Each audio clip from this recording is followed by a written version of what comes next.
کہ دوسرے آدمی کی نقل اس انداز سے اتاری جائے جس سے اس کو تکلیف ہو،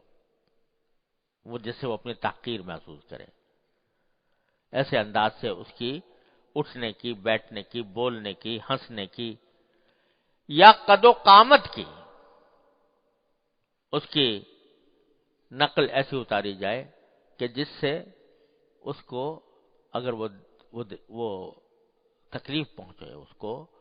تو یہ بھی تمسخر میں داخل ہے۔ حدیث میں آتا ہے کہ ایک مرتبہ حضرت عائشہ صدیقہ رضی اللہ تعالی عنہا ام المومنین نے ایک خاتون کا تذکرہ کیا، تو تذکرہ کرتے ہوئے وہ جن کا تذکرہ کر رہی تھی وہ پست قد تھی، قد چھوٹا تھا ان کا، خاتون کا، تو ان کا تذکرہ کرتے ہوئے ایسے اشارہ کر دیا ہاتھ سے کہ وہ جو عورت ہے نا، چھوٹی سی، ہاتھ سے اشارہ کر کے اس کے پست قد ہونے کا اشارہ کیا۔ تو حضور اقدس نبی کریم سرورت عالم صلی اللہ علیہ وسلم نے فرمایا کہ عائشہ یہ تم نے بہت غلط کام کیا، اور اس پر نکیر فرمائی سرکار دو عالم صلی اللہ علیہ وسلم کہ اس طرح ذکر کرنا اس کا کہ جس سے اس کی قد و قامت کی توہین ہو رہی ہے، تحقیر ہو رہی ہے، یہ تمہارے لیے جائز نہیں تھا۔ اس پر بھی تنبیہ فرمائی نبی کریم صلی اللہ علیہ وسلم۔ اور یہ جو میں عرض کر رہا ہوں نا، نقل اتارنا یا اس کی کا تمسخر کرنا، مذاق اڑانا، یہ تو ایک گناہ ہے۔ یعنی مثلا سامنے بیٹھا ہے کوئی آدمی اور آپ اس کی نقل اتار رہے ہو اور اس کا مذاق اڑا رہے ہو تو یہ ایک گناہ ہے، لیکن اگر اس کے پیچھے کیا جائے، اس کے پیٹھ پیچھے کیا جائے، وہ ہے نہیں موجود، اور آپ نے اس کی اس طرح مذاق اڑانا شروع کر دیا، تو یہ ڈبل گناہ ہے، تحقیر تذلیل کا بھی گناہ اور غیبت کا بھی گناہ،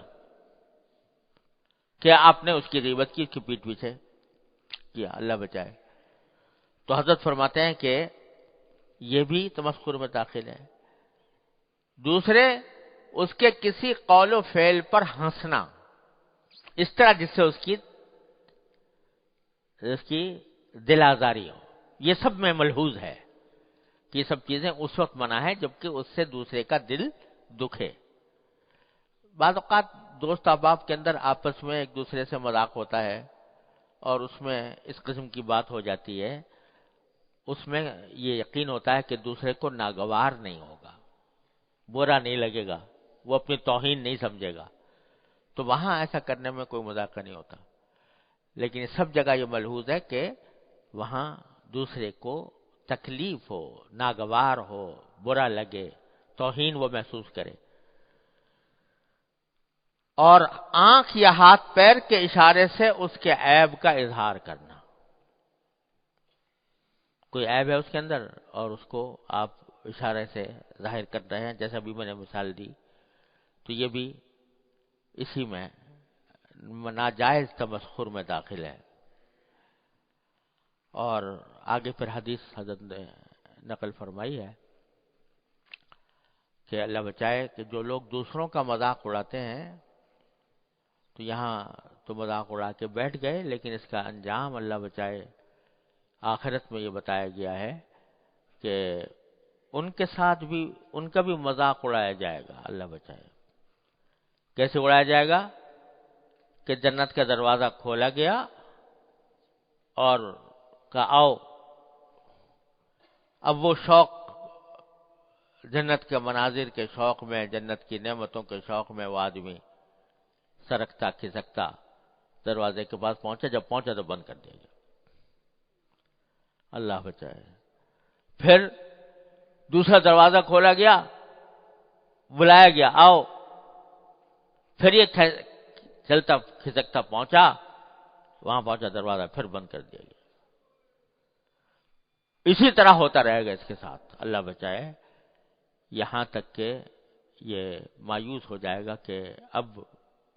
میرا جنت میں داخلے کا، یعنی اس وقت مجھ سے پھر بلایا جائے گا تو سوچے گا پھر وہی حشر ہوگا میرا، اللہ بچائے، اللہ بچائے۔ جب تک کہ اس اپنے اس عمل کا وہ عذاب نہ بھگت لے، اس وقت تک اس کے ساتھ یہی مذاق یہی دل لگی ہوتی رہے گی. کیوں؟ اس لیے کہ تم یہ دل لگی کرتے تھے نا لوگوں کے ساتھ، تم لوگوں کا مذاق کیا کرتے تھے، مذاق اڑایا کرتے تھے،